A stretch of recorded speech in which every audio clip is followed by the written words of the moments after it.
பழனிசாமி தாங்கிட்ட இப்போ பிடி கொடுக்க மாட்டாருங்கிற தெரிஞ்ச உடனே பார்த்தாரு, பழனிசாமி ஒழிச்சிட்டார். இதே தான் இப்போ அவர் பின்னாடி யாரோ சுற்றுறாங்களோ, இந்த அதிமுக சேர்ந்தவங்க சுற்றுறாங்களோ, அதே கதி தான் உங்களுக்கும். கொஞ்சம் லேட்டாக வரும், கூடி சீக்கிரம் அந்த செட்டில் போய் சேர்ந்துருக்கு. ஆக பாஜகவோட கூட்டணி சேர்ந்ததுனால அதிமுக அழிந்தது. 77 வந்து இந்திரா காந்தி இன்னைக்கு இவங்க பண்ணுற அதே கூத்தத்தான் பண்ணாங்க. திமுக 50%, எங்களுக்கு 50%. முதலமைச்சர் யார் என்பதை இதை வெற்றி பெற்ற பிறகு முடிவு செய்வோம் அப்படின்னு ஒன்றும் முடிவு செய்ய வேணான்ட்டாங்க. இப்போ அமித்ஷா தான் சொல்கிறார். அதான் அதே டைலாக் தான், அதே டைலாக் தான் இப்போ பேசுகிறாரு. அதே கதி தான்.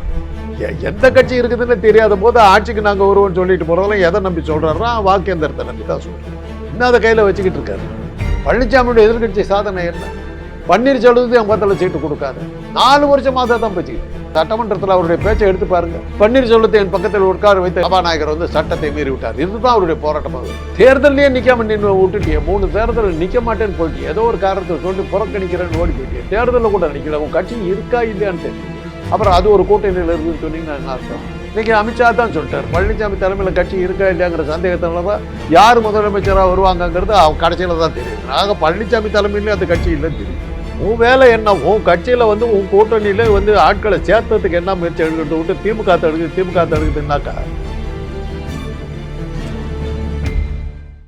லிபர்டி தமிழ் நேயர்களுக்கு வணக்கம். இன்றைய நேர்காணலில் நாம் சந்திக்க இருப்பவர் மருத்துவர் ஐயா டாக்டர் காந்தராஜ் அவர்கள். வணக்கம் ஐயா.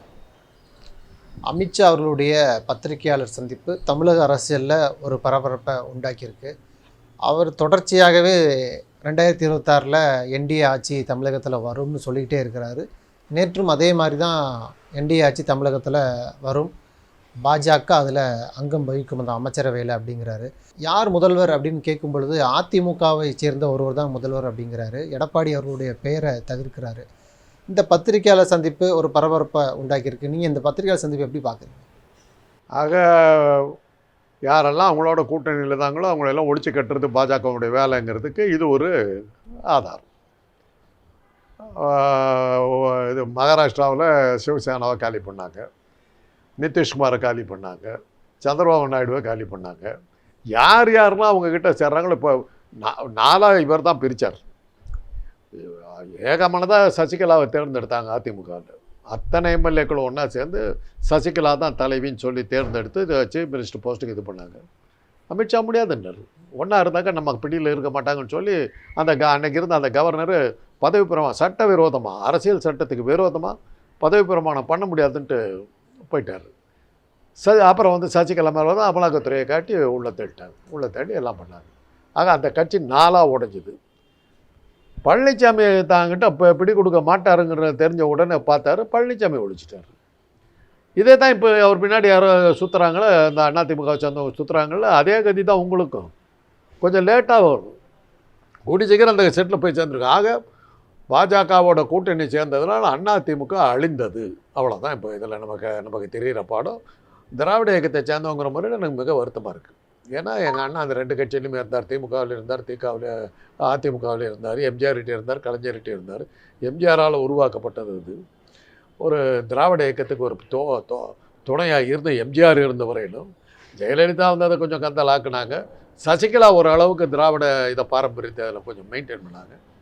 இவங்ககிட்ட வந்ததுக்கப்புறம் தன்னை காப்பாற்றிக்கிறதுக்கு மாட்டிக்கிட்டு முடித்ததுக்கு பிறகு படிப்படியாக இன்றைக்கி பழனிசாமி அதிமுகவும் இல்லைங்கிறது ஆகிப்போச்சு. அதிமுகவுக்கு அங்கீகாரம் கொடுத்தது வந்து தேர்தல் ஆணையம் பழனிசாமி தலைமையில் இருக்கிற அதிமுக தான் கொடுத்தாங்க. இப்போ அமித்ஷா இதை சொன்னதன் மூலமாக அந்த அங்கீகாரமும் போயிடுச்சுன்னு தெரியும். தொடர்ச்சியாக கட்சியை கட்டுக்குள் வச்சிருக்கிறாரு எடப்பாடி பழனிசாமி. அவரை தாண்டி யாருங்கிற ஒரு கேள்வி இருக்குது இல்லையா? இப்போ செங்கோட்டையன் 4 தடவை டெல்லி போயிட்டு வந்தார், அவர் மீது சந்தேகம் இருக்குங்கிறாங்க. இப்போ வேலுமணி RSS விழாவில் கலந்துருக்கிறாரு. இப்போ எடப்பாடி தலைமை எடுத்துகிட்டு இவர்களை நியமிக்க வாய்ப்பு இருக்க முடியாது. ஏன்னா எடப்பாடி அப்படி மற்றவங்களுக்கு இடம் கொடுக்குறதா இருந்தாக்கா பன்னீர்செல்வத்தையை சேர்த்துக்கிட்டு இருப்பார், இப்போ சசிகலாவை சேர்த்துருப்பார், தினகரனை சேர்த்துக்கிட்டு இருப்பார். இவங்கெல்லாம் யார் இருந்தாலும் தான் தலைமை பதவி ஆபத்துன்னு தானே அவங்களெல்லாம் சேர்த்த மாட்டேங்கிறாரு. அப்படி இருக்கும்போது செங்கோட்டையனை விட்டுருவாரா? இவங்களாவது வேற ஜாதிக்காரர். அமித்ஷா எடப்பாடி பேரை தவிர்க்கிறாரு. அமித்ஷா சொல்லுவார், அமித்ஷாவுக்கு தான் முடியாதுன்ட்டார். அமித்ஷாவுடைய நிலைமை பரிதாபமாக இருக்குது. அதெல்லாம் ஒரு காலம். அமித்ஷா மிரட்டுறதெல்லாம் ஒரு காலம். இப்போ போன தடவை மதுரைக்கு வந்தபோது அனாதையாக திரும்பி போனார். அமித்ஷா வந்தால் எப்படி இருக்கும் தமிழ்நாடு? அப்படியே திமுக தவிர மற்ற அத்தனை கட்சி தலைவர்களும் அங்கே போய் வரிசையில் நிற்பாங்க. சந்திக்க மறுத்தார். சந்திக்கு 1/2 மணி நேரமே கொடுத்தார், சந்திக்கு 5 நிமிடம் தான் கொடுத்தார், இப்படியெல்லாம் போடுவீங்க. காத்திருந்து ஏங்கி தவிச்ச காலம்லாம் இருந்தது. போன தடவை வர்றாரு, அதுக்கு முந்தின தடவை வர்றாரு, யாரோ பழனிசாமி மிரட்டி கொஞ்சம் மீட்டிங்கில் உட்கார வச்சார். அதுக்கு அடுத்த தடவை வந்தபோது ஒருத்தர் போய் பார்க்கலையே. இல்லை, அதற்காக தான் இந்த பெயர் தவிர்ப்புன்னு பார்க்குறீங்களா? அதிமுகவிலிருந்து ஒருத்தர் முதல்வராக வருவாங்கிறார். அதெல்லாம் இருக்கட்டுங்க. இன்றைக்கி ஒரு அமித்ஷாவுக்கு என்ன மரியாதை இருக்குது? முதல்ல அதை சொல்லுங்கள், அப்புறம் மற்றதுக்கு போகலாம். அதை சொல்கிறதுக்கு அமித்ஷா யார்? இந்த தமிழ்நாட்டு ஓனர் அவர்கிட்ட இன்றைக்கி வந்து நீதிபதிகள் இல்லை, அமலாக்கத்துறையுடைய பற்கள் பிடுக்கப்பட்டு விட்டன. அவர்கிட்ட இருக்கிற ஒரே ஆயுதம் வந்து தேர்தல் ஆணையரும் வாக்கு இயந்திரமும் தான். அதை தவிர அவங்கக்கிட்ட ஒன்றும் இல்லை. அதனால தான் யாரும் போக மாட்டேங்கிறாங்க. தான் சொன்னால் யாரும் கேட்க மாட்டாங்க. அதனால தான் இவரால் பேர் சொல்ல முடியல. முதல்ல மாதிரி இருந்தாக்கா அவர் தான் வருவார் அப்படின்னு சொல்லிட்டு போயிருப்பார். சொல்கிறதுக்கு தைரியம் இல்லை.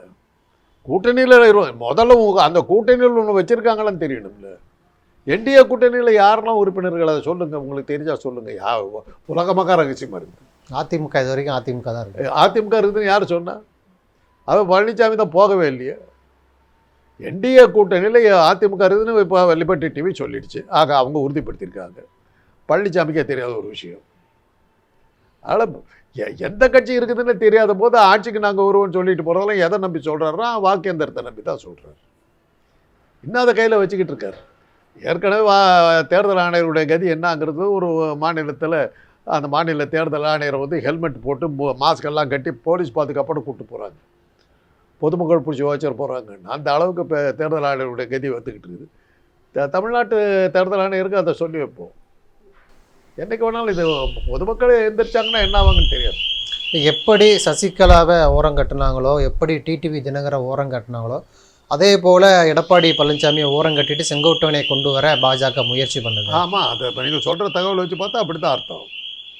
நீ என்னோட ஒருத்தவரில் நான் உனக்கு பதிலாக இன்னொருத்தரை உருவாக்குறேன். செங்கோட்டையன் காணாமல் போயிட்டாருங்க. ஒரு காலத்தில் செங்கோட்டையன் வச்சது தான் சட்டம். இப்போ டெல்லியோட ரொம்ப நெருக்கமாக இருக்கிறாரு.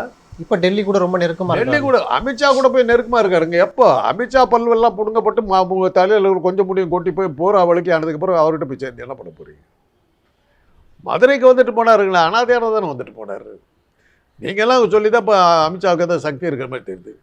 ஒரு தெம்பு இல்லை, திராணி இல்லை. இன்றைக்கி வரல காஷ்மீரில் கொல்லப்பட்ட அந்த அப்பாவி குடும்பத்தை போய் பார்க்கவே இல்லையே அவர். அதுக்கே அவருக்கு தைரியம் இல்லையே. எந்த இடத்துக்கு போனாலும் உலகம் முழுதில் வந்து பாஜக வந்து கேவலப்பட்டுக்கிட்டு தான் நிற்கிது. மோடி போகிற ஊர்லெலாம் அசிக்கப்படுறாரு. நம்ம அமைச்சர்கள் போகிற ஊர்லெலாம், ஒன்றிய அமைச்சர்கள் போகிற ஊர்லெலாம் கேவலப்படுறாங்க. பாகிஸ்தானுக்கு எதிராக தீர்மானம் போடுன்னா முடியாதுன்ட்டு போகிறாங்க. ராஜ்நாத் சிங் பேசாமல் திரும்பி வர்றாரு. குரூப் ஃபோட்டோ எடுக்கிறது கூட அவரை கூப்பிட மாட்டேங்கிறாங்க. அதுதான் நிலைமை. சம்மந்தமே இல்லாத ஒரு சைப்ரஸ் நாட்டுக்கு போகிறாரு. எதுக்காக போகலான்னு அவனுக்கு தெரியாது. இதெல்லாம் நடக்குது. அவங்க 2 பேரும் பாஜக இன்றைக்கி டெஸ்பரேட்டாக இருக்குது. என்ன பண்ணுறதுன்னு தெரியல. அமித்ஷா தடுமாறுறாரு. அமித்ஷாவுடைய கருத்துக்களை எடப்பாடி பழனிசாமி இது வரைக்கும் மறுக்கவே இல்லையே. கூட்டணி ஆட்சிக்கும் எந்தவித கருத்தும் சொல்லலை. அவருடைய பெயர் தவிர்க்கப்பட்டிருக்கு, அதுக்கும் கூட கருத்து சொல்லாமல் இருக்கிறாரு. ஆமாம், சட்டப்படலன்னு அர்த்தம். நீ யாரையா எங்களை அங்கீகாரம் கொடுக்கறதுக்கு? அப்போ ஒரு சப்பை ஒரு இதாக கூட ஒரு காந்தராஜ் கொடுக்குற மாதிரி அது கூட அவர் கொடுக்கலையே. அவர் நீ அதை ஏதோ பேசிக்கிட்டு போது போ அப்படின்ட்டு போகிறாங்க. அண்ணாமலை கொடுக்குற மாதிரி அதுதான் அமித்ஷாவுக்கு இருக்குது. இப்போ இதெல்லாம் வந்து திமுக இது போன்ற கட்சிகள் ஏற்படுத்துகிற குழப்பம்தான். எப்படி பாஜக அதிமுக கூட்டணி வலிமையாக இருக்குது, அந்த கூட்டணியை உடைக்கணும்னு திமுக கூட்டணி கட்சிகள் இது போன்று சண்டை மூட்டி விடுறாங்க அப்படிங்கிறாங்கல்ல, அது எப்படி பார்க்குறீங்க? யார் சொல்கிறவங்க? யார்? பாஜகக்காரங்க தான். தமிழிசை சொல்கிறாங்க. வேறு என்ன பண்ண முடியும்? என் கூட யாருமே வந்து சேர மாட்டாங்க, தடுத்து விட்டாங்க. அவனுக்கு புத்தி இல்லையா அந்த கட்சிக்கு? அப்போ இவங்க என்ன சொல்கிறாங்க? மற்ற எல்லா கட்சிக்கும் புத்தியே கிடையாது, திமுக சொல்கிற பேச்சை கேட்டுட்டு போகிறாங்க, எங்களுக்கு மாத்திரம் தான் புத்தி இருக்குதுங்கிறாங்களா? அறிவு கொழுந்து இவங்க. அர்த்தம் புரியலையே. எல்லா கட்சியும் கேவலமாக பேசுகிறாங்க. யாருக்குமே சுய புத்தி கிடையாதுன்னு. என்னங்க பண்ணிட்டு முடிஞ்சுது? திராவிட இயக்கங்களை ஏற்றுக்கிட்டு ஒரு கூட்டணி வச்சாங்க. உங்களுக்கெல்லாம் சௌகரியமாக மறந்துருப்பீங்க. மக்கள் நல கூட்டணி அதில் யார் இல்லை? மதிமுக இருந்தது, விசிக இருந்தது, கம்யூனிஸ்டுகள் இருந்தாங்க, தேமுதிக இருந்தது, பாமக இருந்தது. அதிமுகவும் திமுக 2 பெரிய விட்டுட்டு மிச்சம் எல்லாரும் ஒன்றா சேர்ந்தான மக்கள் நல கூட்டணி நின்னீங்க. ஒரு சீட்டு ஜெயிச்சாங்களா? ஒரு சீட்டு. மக்கள் டோட்டலாக ரிஜெக்ட் பண்ணாங்க. அந்த சோகம் தாங்காம தானுங்களும் விஜயகாந்த் உடல்நிலை சரியில்லாமல் படுத்து இறந்தே போனார். தன்னையே ரிஜெக்ட் பண்ணிட்டாங்க மக்கள். வந்த வேகத்தில் போயிட்டோமேங்கிற அந்த சோகம் தானே, அந்த மன அழுத்தம் தானே ஒரு இறப்புக்கே காரணமாக இருந்தது. எல்லாம் ட்ரையல் பண்ணி பார்த்துட்டீங்க. நீங்கள் பார்க்காத ஒன்றும் இல்லை. இந்த எதிர்கட்சிகள் வந்து திராவிட இயக்கத்தை அழிக்கிறதுக்கு செய்யாத முயற்சிகளே கிடையாது. வலிமையாக அவங்க கையில் 3%காரங்க கையில் வந்து மீடியா பூரா இருந்தபோது 71 வந்து திராவிட இயக்கத்துக்கு மேலே எவ்வளோ மண்ணா வரி முடியுமோ வீசுனீங்க. மாதிரி ஆட்களையெல்லாம் சேர்த்துக்கிட்டு ராஜாஜி காமராஜர்லாம் ஏமாந்தாங்க. அவங்க கொடுத்த கருத்து கணிப்பெல்லாம் நம்பிட்டாங்க. விளைவு என்னாச்சு அந்த 71? திராவிட இயக்கங்கள் வந்து சனாதன மதத்துக்கு எதிரானவர்கள், ராமனுக்கு எதிரானவர்கள் எவ்வளோ பெரிய பிரச்சாரம் நடந்தது, அகில இந்திய அளவில் நடந்தது. இன்றைக்கு ஒரு வரலாறு காண முடியாத வெற்றியை திமுகவுக்கு அப்போ தான் கிடைச்சிது. 184 இடங்கள், 234 சீட்டில். இந்த வடநாட்டு மீடியாக்களும் தமிழ்நாட்டில் இருக்கிற 3%காரங்க மீடியாக்களும் தூக்கி வச்ச காமராஜர் 15 சீட்டில் இறங்கி போனவர் இன்றைக்கி ஒன்றும் வரலவர். அதோட அவர் முடிஞ்சு போச்சு. இந்த விஷயமெல்லாம் நீங்கள் பேச பேச பேச திமுகவுக்கு தான் நீங்கள் இதில் என்னன்னாக்கா திமுக தாக்கிறதா நினச்சி திமுக இவங்களும் சேர்த்து விளம்பரம் கொடுக்குறாரு. உன் வேலை என்ன? உன் கட்சியில் வந்து உன் கூட்டணியில் வந்து ஆட்களை சேர்த்ததுக்கு என்ன முயற்சி எடுக்கிறது விட்டு திமுக தடுக்குதுன்னாக்கா அவங்களுக்கே சந்தேகம் வந்துடும். ஓட திமுக இவங்களோட பவர்ஃபுல் போல் இருக்கு, நம்ம போயிடலான்னு கூட போயிடுவாங்க. இதுவே போதுமே. கையால் ஆகாத கூட்டம் போட்டிருக்கு, இது கூட போய் சேர்ந்த உருவ மாட்டோன்னு அங்கே போயிடுவாங்க எல்லாம். இப்போ தமிழ்நாட்டில் இப்போ அமித்ஷா சொல்வது போல் என்டிஏ ஆட்சி நடக்குமா, அதில் பாஜக அமைச்சரவை அங்கம் வகிக்குமா, அவர் ரொம்ப உறுதியாக சொல்கிறாங்கல்ல, அதை எப்படி பார்க்குறீங்க? ஒரு கனவு காண்றதை வந்து நீங்களும் நானும் தடுக்க முடியாது. நான் படுத்து தூங்கும் போதெல்லாம் எனக்கு என்ன வரும்னாக்கா, நான் முதலமைச்சராக பதவி ஏற்றுக்கிட்டு, முதலமைச்சர் இல்லை பிரைம் மினிஸ்டர், எனக்கு ரொம்ப ஆசை என்ன தெரியுங்களா, எப்படியா பிரசிடென்ட் ஆஃப் இந்தியாவை ஆகணும். என்னன்னா அந்த முப்படைகளும் அதாவது ஆர்மி, நேவி, ஏர்ஃபோர்ஸ் இந்த 3 வந்து விதவிதமான வாத்தியங்களை வச்சு வாசித்து திரும்பி போவாங்க. திரும்பி அதாவது அந்த அன்னையோட குடியிருந்தனா முடியுதுன்னு அர்த்தம். அந்த முடியும் போது அந்த வாத்தியங்கள்லாம் ஒவ்வொருத்தரும் ஒவ்வொரு ஸ்டேட்டு மியூசிக்கு. அதில் நான் போனபோது தமிழ்நாட்டு மியூசிக்கை ஏர்ஃபோர்ஸ் வாசிச்சுக்கிட்டு வந்தார்.